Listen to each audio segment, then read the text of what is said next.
Hello everybody and welcome back to the channel where it's episode 4 in this undrafted quarterback experiment. I really thought we had a chance to finish this in 3 episodes. I want a nice speed run here, but I feel like I may have missed the opportunity. Now, we're entering a new season after, just having the 32nd ranked offense in the league and winning 5 games. I don't know how that happened after what we did in year 2, but now in year 3 everything has hit rock bottom and I've got to try to figure out if there's something I can fix on this team to improve the offense. My initial thought is that maybe we can move on from an offensive lineman that allowed a lot of sacks this year, and that would be Taylor Moton. I just don't know what I should be doing. Like, the ground game didn't do well behind this offensive line.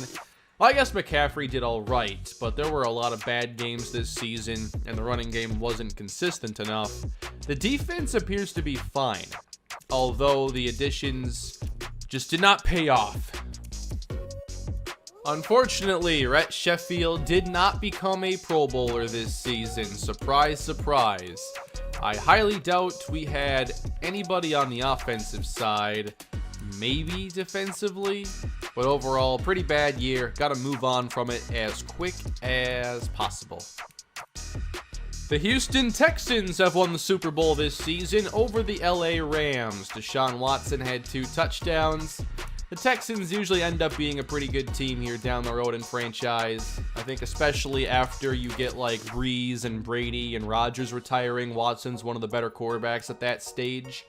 That was definitely the case last season in Madden 19.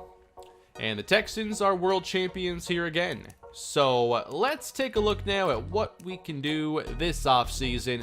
First off, regression. Paradis loses 16, Darrell Williams 9, Luke Kuechly lost 25. Now he's a 91 overall. That's a big decline in 2 years.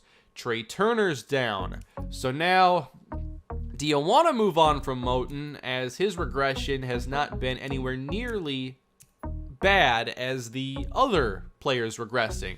James Bradbury's wasn't very good. Breanne Body Calhoun 12 at 28 for Kendrick Bourne. Wow. And then JJ Watt 18. At least some of these contract requests are getting a little more reasonable. Like Kuechly wants the 2-year, roughly $24 million contract. I'm still very much cool with that. Cap space, though, is getting a little tight. Oh, what? Franchise tag is 15 mil. I'm probably going to use it here on Luke. Darrell Williams has his contract up. Greg Little as a backup. $6 million at 75 overall. Wow.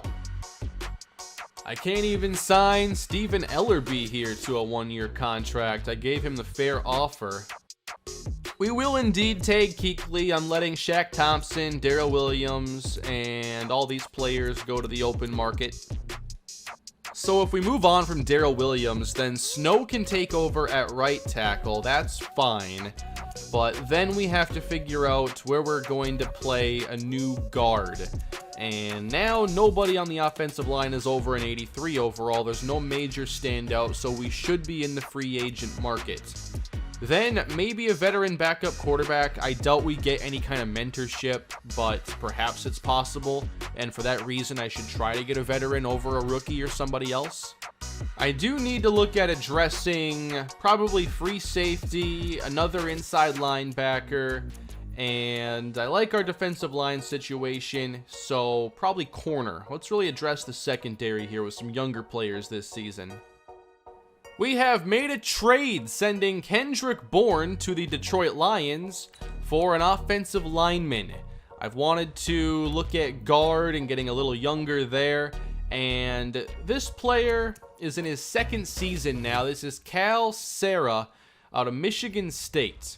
So Detroit upgrades the receiving core. We get a guard who has decent strength, solid run blocking, and he's the number 12 left guard currently in the league. So we can solidify our offensive line right there. That does mean a 3rd receiver could be a need, but regardless, I wanted to find some more players I could build around here and Kendrick Bourne's 28. So let's get a little younger there and see where we can go. Nobody over 83 hits the market this season. Wow, this is one of the worst free agent classes I've probably seen all season. Like I said, I do want to bring in a veteran quarterback just to see if I can get any mentorship opportunities. So we'll bring in Matthew Stafford. He would be a scheme fit, 1 year with A.J. Brown. I think it's similar to signing Kendrick Bourne a couple of years ago, but Brown's a little more intriguing as a receiver, I'd say. I am interested in inside linebacker in the draft. If that doesn't work out, I'm going to give it 2-year offer, and I'll do my best here on the pronunciation. I got Pro Football Reference pulled up. Joel Iyebuniwe will get the contract offer. I am signing some veterans, or trying to anyway, but it's mostly because I'm just not sure what the draft will bring our way. So if I can find a rookie, I'd like to play them over Holton Hill, but if not, then I want someone with some experience here. There we go. Holton Hill accepts along with Iyebuniwe, the linebacker. We do not get the other ones though. We have 16 million cap space, which seems super low considering our quarterback situation. A.J. Brown now has a market. Stafford still does not. If no one's going to try signing McCole Hardman, I mean, he's got to get some big plays in the simming, right? So we're going to throw out a 1-year offer. There we go. Hardman and Matthew Stafford accept the contracts. And we have a chance here at a 5th-year option, and this will be for Bart Snow, our now starting right tackle, and we will pick it up. Oh yeah, I forgot because we were so bad, I have a top 6 pick. Well, let's take a look at what we can do then this early in the draft. There are certainly some difference makers here at the top. But if I look at what I really want to address, I think at wide receiver, it'd be fun to go get a difference maker. Kyler Irving, that might not be a good spot to take him though at 6. He's 24, not fast, late 1 talent. Okay. If I want to go receiver, I'm probably going to be better off waiting. And even then, you know, I'm not sure I'm finding the perfect player in this class. Maybe we just wait and go with someone like Rashad Clemons later on. That would be a nice spot to go, I think, 3rd round. Safety and corner were definitely positions I wanted to address. And the top of this draft at free safety wasn't great. At strong safety, Hunter Britton, B+ awareness, B+ zone, early round 1 talent, 21 years old. He's a can't miss player. And then at corner, we do have 4 first-round options, and somebody will be there when we're on the clock. Smart has early round 1 talent, so does Merriam. Henley is late, and Bass is mid. So I think if we stay at 6, we're going to get an early round 1 talent somewhere. Unless this falls terribly for us, Autry goes number 1 at right end. Then Phillip Matthews, another right end. Patriots go Von Callahan, so I'm guaranteed to get a difference maker in the secondary. Merriam's the first taken. I am going to select Tony Smart. I just think cornerback is a more important position, and if I wanted to address safety, I still can later on with some pretty good options. Dennis King being one of the better players to look at, maybe in the 2nd round. Here we go, addressing defense, a reach. Okay, he's hidden dev in 77 overall. I'd say this was a pretty smart pick. 94 speed. Coverage is all right. 70 catching. I like it. Kyler Irving is next, going to the Buffalo Bills. Hunter Britton, 77, goes to the Raiders. Wow, back-to-back tight ends at 77 and 76. And I would consider tight end if we didn't have other pressing needs. I don't want to go tight end this early with this team. Like, if you think about it, should anybody take a top 10 tight end unless you trade it up? Like, is a tight end going to help your team that much? The Lions are going to pick even higher this year, and they took Hawkinson in the 1st round. It's so hard for a tight end to justify a top 10 pick. It's nearly impossible. And if you think you're getting George Kittle, Travis Kelce in the 1st round, it doesn't happen very often, especially early on. We are actually going to select Coderre Conrad with this selection. He is a first-round talent at strong safety. He's a little faster than Dennis King, who ran 4.61. Plus, he has that big hitting ability, and he was stronger with a better combine. Coderre Conrad is the pick. We now have 2 Impact Day 1 starters in the secondary from this class. Just normal dev, though, for Conrad. Dennis King, by the way, just went before our 3rd round pick, 71 overall, so we picked the better Day 1 player, it appears. Now, I gotta think about the offense. I focused a lot on defense last offseason, so far doing the same this year. Gotta do something now to help this offense out. Rashad Clemons, this would be a bit early. I think with that 4th round pick, we could definitely look at taking him. With that being said, then, let's go back to the defense one more time and select Brendon Young, an early 2nd round talent. He's 22, has good speed, and we have to have a second linebacker ready and maybe a successor to Luke Kuechly here within a couple years. Young is a pass coverage archetype player.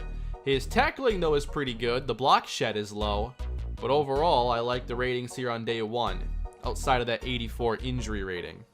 In the 4th round, we're selecting Rashad Clemons now from Florida State, 70 overall, normal development, solid receiver, and we'll try to get him involved early on. It looks like the slot is going to be the archetype we go with pretty much every time. That deep route running and release are not very good. We're going to trade out of this 5th round spot for a 4 and 7 next year. There's not a whole lot else I want to do with this class. Should be a decent value, though. We'll add more middle linebacker depth. Melvin Holman from Florida Atlantic. He's a run stopper, but field general isn't far behind. Still, that coverage is not great, so you'd focus on run stopper archetypes with him.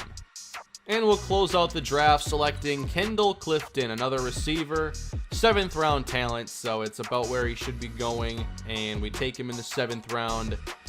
Not sure I like those ratings, though. 66 catching is pretty low. Let's wrap this up. Let's get Smart as the slot corner. We're going to have Clemons as the slot wideout. And then for rush tackles, I think I like how this is mostly set up. Bradbury's now just the 4th corner, so we're working on fixing some things here defensively. I just have to move Conrad now. Maybe I'll keep him at strong safety. He's a scheme fit there. Whitaker isn't, so I could try moving Matthew Whitaker to free. There we go, upgrading Cal Sarah even more through the mentorship. Okay, and I want to work on the pass blocking then. Of course, we have to do everything we can to help out Rhett Sheffield. Year 3 was a mess, so we're going to work on making the offensive line younger and better, bringing a new receiver. We didn't have big sweeping changes, but we'll see how year 4 goes. Yes, I feel so smart right now. Matthew Stafford's gonna help us out. What? Warren Hollenbeck? No! Starting quarterback, okay? No! What are you doing? Matthew Stafford is mentoring our kicker. I've gotta go. I retire from Madden. I'm done. Come on. Come on, Matthew. What are you doing out here? You're mentoring our kicker. I even have Stafford as QB1 so that Sheffield gets QB2 reps. Come on. Why? Matthew Stafford is mentoring our kicker. What is going on right now? Why is this happening? Why is he not helping out with Sheffield? Just for fun, I'm signing Kirk Cousins. What if he can offer a little bit of mentorship help? What if we just load up on veteran quarterbacks to try to get like 7 mentorship opportunities? It might be worth a shot. I've never thought of that before. And they're all going to go to Hollenbeck. Watch. After preseason, Rhett Sheffield has earned an upgrade. He's now a 70 overall quarterback. Not bad. 25 years old. Still time to make him even better. And the accuracies now are really solid. 90 short accuracy. I can probably start to go into other archetypes more often when I get the opportunity. Unfortunately, 3 years in, still haven't gotten him above normal dev. I'm not sure I've seen a quarterback get the breakout chance. Maybe I did with Tyree Sparks, I can't remember in the Bucs series, but I don't think I've seen one, sadly. Sheffield didn't have great preseason numbers, sadly. We really need him to bounce back this coming year. We had the 32nd ranked offense last season. I have no idea how, but we've got to get so much better. We've made it to the new season, everybody. Rhett Sheffield's 4th year in the league. Can we at least turn things around now? He's a 70 overall. We still have Christian McCaffrey. I like a lot of what we're doing on offense. Right now, Ian Thomas is injured, so Chris Herndon is the starter. Maybe he'll stay in that role. We added Cal Sarah, who thankfully helps out the run blocking a little bit, and maybe we can rely on that more with Christian McCaffrey. But it's time to go through another season and see what's in store this time. We get out with a win in week 1. Good start. Rhett Sheffield throws 2 touchdowns. Matthew Stafford, he had to against his former team. He just had to. Sheffield, though, 320 yards. I like the attempts. I like the yardage total there. We didn't run the ball, like, much at all. Rhett Sheffield had 6 carries, 23 yards. Okay. And how does the season start? Herndon had a touchdown. William Gear had a touchdown as well. Feels like there's some production from our defense I've got to find here. Brendon Young, the rookie. First career game, 4 tackles, sack, interception. Any touchdowns here? We had a block. Luke Kuechly had a block. No touchdowns there. But not only do we win, but we have a breakout player chance in week 2 for Coderre Conrad, the rookie safety. It was the best game he's played in a long time, I assume. And we'll see if he can get it together. Week 2, quick upgrade. That'd be nice. We're upgrading Rashad Clemons for the first time. We're going slot with him probably every time. And we get the catching traffic. Gotta get that route running, though. 2 wins already. And we're throwing for a lot of yardage. Now it's another touchdown for Stafford for some reason, but Rhett Sheffield threw 3 himself. 2 interceptions. Huge bounce back already. Love seeing this production. The ground game, too. Like, this isn't bad. 90 yards on these 21 carries. We'll take that. McCole Hardman. So there is some serious value, it looks like, adding speed receivers and simulating. 79-yard touchdown on 1 touch. Probably a good route to go with some of your extra receiver spots on the roster. Samuel scored. Really nice day all around. Love seeing this production. And then defensively, we're of course looking to see if Conrad got what he needed. And no sacks for the team. Luke had the pick. I don't think Coderre Conrad is getting it. He's frustrated and angry. Didn't live up to the standard today, unfortunately. But now we have a game against the 2-0 Jaguars, and we'll try to start this season 3-0. We lose this one. It was a close game, and it looks like we did run the ball pretty well. But overall, now just a 2-1 team. Tyree Jackson starting for the Jaguars? I've got to look into this. Jackson was undrafted when the season began, and now he's a starter with the Jaguars. I wonder what his ratings are like. McCaffrey, 92 yards. Melton, 56. DJ Moore had a nice night. Tyree Jackson has become a 71 overall, and he's in year 5. So a little bit higher rated than we have with Rhett Sheffield. And Jackson was not the worst undrafted quarterback coming out of college. But it's interesting to see a team develop him in a series like this. I have not seen this yet in Madden 20. But he legitimately could become like an established starter. It's like we have another team trying to complete the challenge in the series alongside us. We did have an injury in this game, though. Let's take a look at that. It is to Rashad Clemons, so the rookie receiver will miss a few games. In the meantime, I think what I'm going to do at that spot then is I want to put McCole Hardman slot, and he's already there. Perfect. And if he has big games, I may have to just keep him there because when he touches the football, there's that increased chance that we get a big play, then it's going to help out Sheffield so much. Cal Sarah's now an 80 overall and getting the upgrade here. And I want to go past Protector. That's just a little bit lower for him. And that'll help out the pass block, finesse, and power ratings. So he's probably not getting too many upgrades. It's tough to upgrade linemen. That's why the XP sliders are definitely boosted in their favor. But so far, I think I like that change. Dante Jackson now. Let's go slot for him. Once cornerbacks are solid, I just kind of go slot every time, so we get a little bit of everything with their upgrades. Daniel Finney at outside linebacker. Our pass rush does feel like it could get better. Brian Burns had no sacks a year ago. I don't know if he has any sacks yet, and that is a concern. Oliver Ellison, meanwhile, let's go power rusher for him, 83 overall. That's pretty sweet. Dante Jackson had a pick 6, so he was player of the week in week 3 and got his upgrade. The Panthers improved to 3-1 with a huge offensive output. I thought we'd have more passing yards. I wonder if we scored defensively again. We only had 318 yards. Let's take a look here. Sheffield had 4 touchdowns. He just didn't have the yardage. 16 for 22.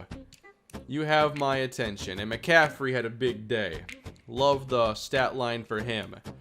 And McCole Hardman, touchdown. Also scores for DJ Moore and Chris Herndon. There we go. Brian Burns, a 2-sack day against Jimmy Garoppolo. Holton Hill, 2 interceptions. And no touchdowns defensively. But we had another block, or they did. That's a tough one there. Blown out by Indianapolis. We dropped to 3-2 on the season, allowing 5 touchdowns to Andrew Luck. Alright, all around, this game, not very good. Malik Melton had a lot more carries than McCaffrey. Melton also found the end zone. We did not do a whole lot of that, though, in this game. McCaffrey's a little frustrated, and he only had 2 carries in the last game. Sorry, I think you got hurt. I think you'll get the ball more in this game. In a key game against New Orleans, we're able to get the win, and now we're both tied atop the division at 4-2. Sheffield's play does seem to be bouncing back this season in a big way. McCaffrey got 11 carries. He needs 1 catch to go with that, or he's getting a loss of morale. And, oh, thank you for 3. Melton got the touchdown, though. That's pretty cool. Herndon, 8 for 85. And then Kuechly, still staying busy on a daily basis. Cam Jordan, though, had 3 sacks. Finney had 1. Watt had 1. That wasn't the type of game McCaffrey was looking for, but he did get the football. He's happy about that. Cool. How to handle the bye week. Let's go rest and relaxation. Things are going pretty well so far. Back again to upgrade Rhett Sheffield. I want to go Scrambler this time. It doesn't increase his overall, but we do get 5 break sack. That's got to be somewhat useful, right? We have a breakout chance in week 8, and I wanted to work on upgrading our new rookie receiver, but instead, McCole Hardman. I mean, if he has a big game, we could have him become a core part of the offense. It was a close, high-scoring game, but we could not defeat Atlanta. We did throw for a lot of yards, however, so Sheffield's season continues to trend in the right direction. Blake Bortles is the quarterback here. What's going on with our league? It's very weird what's going on. Running game, terrible. Pass game, pretty cool. Nice day for DJ Moore. Hardman didn't quite get there. 5 for 65. He's been productive. Let's go to the defense. Probably not much to talk about here. We didn't get any sacks. No interceptions. Tony Smart suffered an injury, and this definitely hurts our defense as he lost 5 weeks here to a dislocated ankle. The Panthers beat the Vikings, and they currently have the lead in the NFC South. The Saints have lost, I think, 3 games in a row. Sheffield gives us a 2-touchdown performance. We ran the ball okay. Probably not enough, though. We did get a touchdown to McCole Hardman. That's good to see that he's still making the most of his touches here, a 48-yarder. I'm playing him because those big plays just make such a big difference. We did allow a few sacks in this game, and DJ Moore is now a little frustrated, even though he leads the team in receiving and has probably a lot of yards on the year. So we'll just tell him it'll be fine, and we'll get you the ball next time. We aren't the most consistent team, but we do lead our division still. We lose by 7 though to Carolina, or we lost to Tampa rather. Touchdown for Winston, 2 for Sheffield. McCaffrey's not really having those huge games this season, sadly. Chris Godwin, nice day. Hardman again doing pretty well this season. I didn't think that would be a huge addition, McCole Hardman, but it's turning into one, and it didn't take long. DJ Moore's not too happy. We didn't get him the ball enough, so we're losing 10 morale for him. The division is still ours for the moment. We got a win in overtime over Atlanta. Our games against them were very high scoring this season. 3 touchdowns for Sheffield. Bortles had 2. Malik Melton, how about this performance? 113 and the touchdown. Julio, another big day against us. And McCole Hardman, now a 45-yard catch in there. 2 touchdowns. Yeah, that was a big signing. It's really fun how he has taken over that role on this team. Even though I wanted it to go to the rookie, not working that way. We win a high-scoring game against New Orleans and continue building this NFC South lead. 2 scores for Rhett Sheffield. He is not throwing many picks this year. Running game did something. Run defense struggled. DJ Moore for 94 yards. We get a touchdown for Herndon. Not much in this game for McCole Hardman. I'm still not seeing a ton of production from Brian Burns, and I'm not really sure what to do about that. Ngakoue didn't really produce with us. I'm kind of thinking maybe a scheme change next season. Again, we get to upgrade Rhett Sheffield, this time going with the improviser archetype. 71 overall. Short accuracy, under pressure. I like that improviser archetype.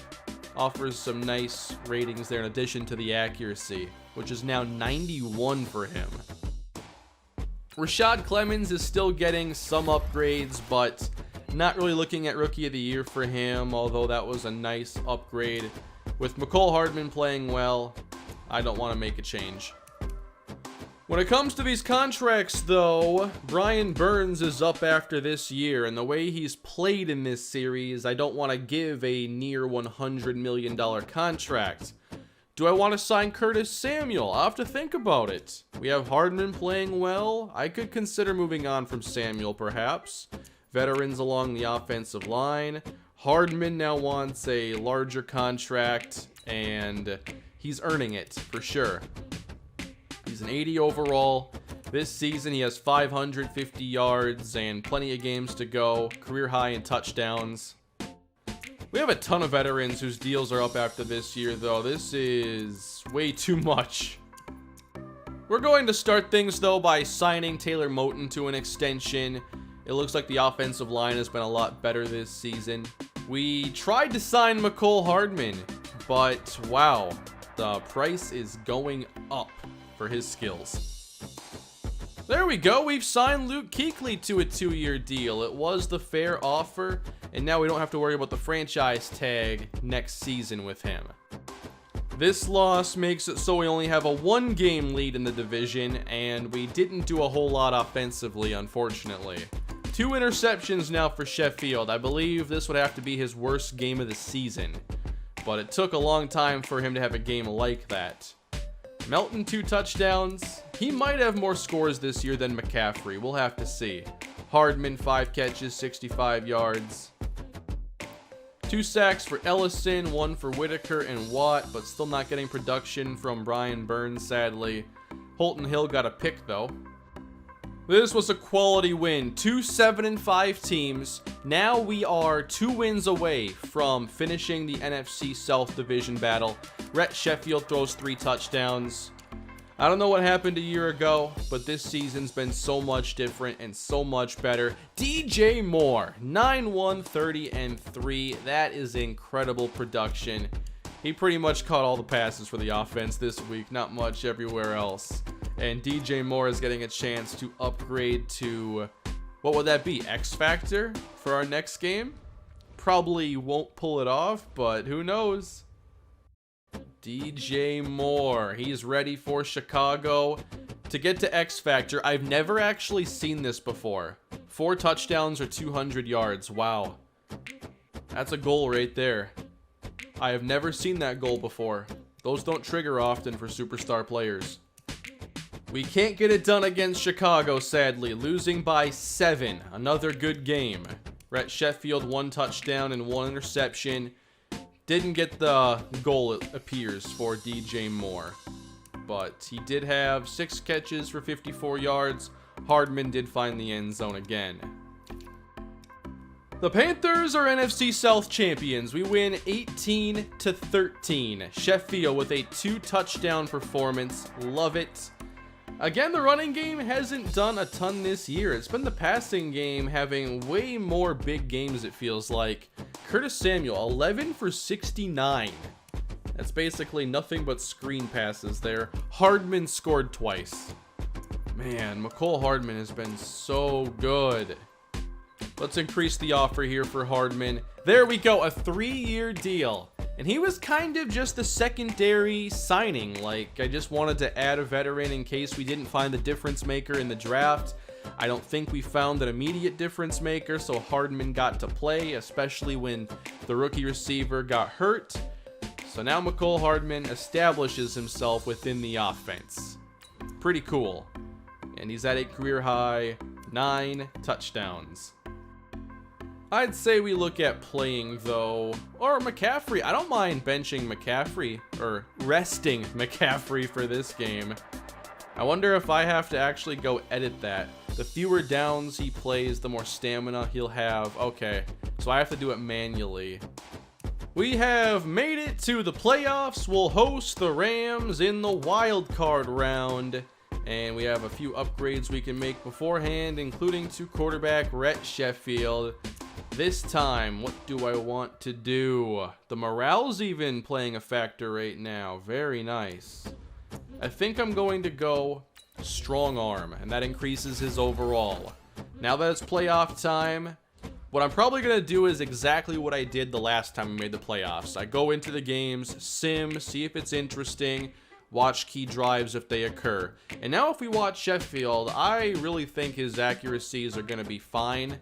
So here we go. Another chance, everybody, at making it to the end of the goal, essentially. We won the NFC South by 2 games this year with a big turnaround from the offense. We had the number 10 offense this year and the number 21 defense. So Rhett Sheffield was much better. The offense, I don't think, was a great rushing team. Let's see what the numbers say. Middle of the pack. And for passing, we were also probably middle of the pack. But it all worked out. Sheffield had 29 touchdowns, 9 interceptions. Solid season from him. The numbers overall are much better for the yards and the yards per attempt. On the ground, McCaffrey's numbers did go down, and Malik Melton did find the end zone more than him. He wasn't as efficient as McCaffrey, but that's the case with the ground game. And then the receiving, DJ Moore back over 1,000 yards. McCole Hardman did really well. Curtis Samuel only had 8.4 yards per reception. Here were the rest of the catches. For blocking, we allowed far less sacks this year. Cal Serra had his struggles, it appears. The tackles did as well. I think we're okay, though. Luke Kuechly, nice year for him. and J.J. Watt led the team in sacks. Brian Burns had 2.5. He's definitely not getting the deal from us. Not with that lack of production. Holton Hill, 3 picks, 2 for Brendon Young. And now the playoffs, everybody. That's what's next. Next episode with Rhett Sheffield, we have a chance to end the journey after a 4th season, which would be pretty fast. Now, the playoffs should be pretty difficult, but I like what we've done offensively with this team. So we'll get back on the field. We'll see what this team can do and if we have a shot at a Super Bowl this season. So thank you all for watching. Thank you for your support. I've seen a lot of you really enjoy this series so far, this little idea, and I'm happy about that. Please leave a like, subscribe to the channel, and I'll be back again soon with this playoff run. Have a great day.